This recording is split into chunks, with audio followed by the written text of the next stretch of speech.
High above the vast, windswept plains of Mongolia, a storm gathers, echoing the arrival of a force that would reshape the world forever. Legend says he was born with a blood clot clutched in his tiny fist, a sign that this child was destined to be a great warrior. His name was Temujin, but the world would come to fear and revere him by another title, Genghis Khan, the universal ruler. Before the conquests, there was the struggle. Young Temujin rode across these endless grasslands with his father, learning the ways of the nomad. But tragedy struck swiftly. His father was poisoned, and their own tribe abandoned Temujin's family, leaving them to face the brutal elements alone. To survive, he hunted rats and scavenged roots. Every day was a battle against hunger, cold, and the predatory rivals who sought his life. These hardships forged a spirit of iron. Temujin began to gather followers, not through birthright, but through loyalty and shared purpose. The Mongolian steppes were a patchwork of warring tribes. Temujin realized that for his people to thrive, they had to be unified. Through strategic brilliance and sheer force of will, he brought the clans together. In 1206, the Great Kurultai was called.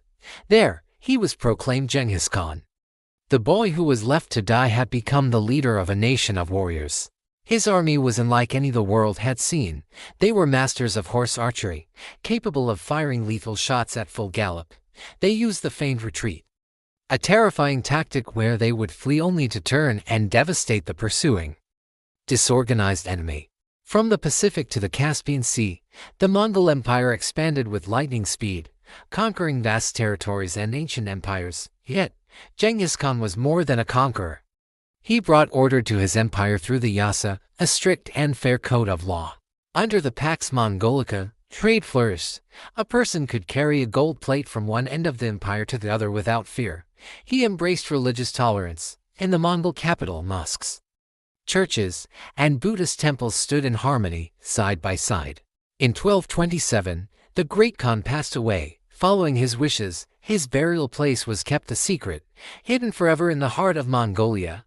His legacy remains. He connected the East and West, leaving a footprint on history that can still be felt in the modern world. Genghis Khan, the boy of the steppes who became the man who conquered the world, and whose spirit still rides across the plains.